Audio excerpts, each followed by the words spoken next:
রাজধানীর নয়াপল্টনে বিএনপির কেন্দ্রীয় কার্যালয়ে পুলিশ অভিযান চালিয়েছে। অভিযান শেষে বিপুল ককটেল সহ নানা ধরনের বিস্ফোরক উদ্ধারের দাবি করেন ডিএমপি অতিরিক্ত পুলিশ কমিশনার হারুনুর রশিদ।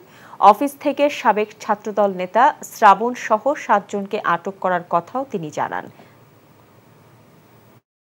কোঠাবিরোধী আন্দোলনটাকে অন্যদিকে ধাবিত করার জন্য একটি চক্র, একটা গ্রুপ, তারা বিভিন্ন সময় অর্থ দিয়ে, কেউ পানি দিয়ে, কেউ লাঠি দিয়ে, কেউ অস্ত্র সরবরাহ করে তারা এটাকে এই পরিস্থিতি থেকে ঘোলাটে করার জন্য তারা চেষ্টা চালাচ্ছে। প্রায় ১০০-র উপরে আমরা ককটেল পেয়েছি, সেখানে পেট্রোল ৫-৬ বোতল পেট্রোল আমরা পেয়েছি, তারপরে ৫০০ লাঠিসোঁটা ২-৩টা রুমে ছিল, ৫০০ লাঠিসোঁটা ছিল, ৬০টা দেশি বিদেশি অস্ত্র ছিল, এবং আমরা ছাত্রদল এবং তার অঙ্গ সংগঠনে আমরা প্রায় ৭ জনকে আমরা গ্রেপ্তার করছি।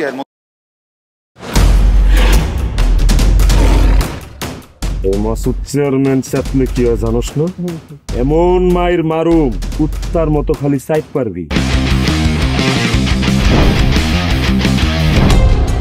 তুই যদি আমার বউ আস, তুই হবি রাজরানী, আর আমার বউ টুনি বিবি তোর বান্দি। আমার সংসারটা কেন ভাঙতে সময় না? নিজের জামাই আটকা রাখতে পারেন না? কেমন বউ আপনি? কেলেঙ্কারির আর কি বাকি আছে? বদনাম তো শরীরেই লাগছে। আপনার প্রথম বউ কি আত্মহত্যা করছিল নাকি আপনি মারছেন?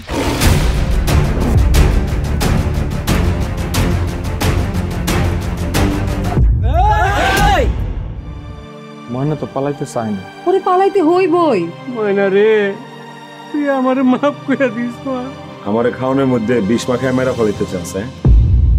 মাইরা একেবারে আম গাছের লগে ঝুলাই দিবেন, যেমনি আপনার বড় বড় মাইরা ঝুলাইছিলেন।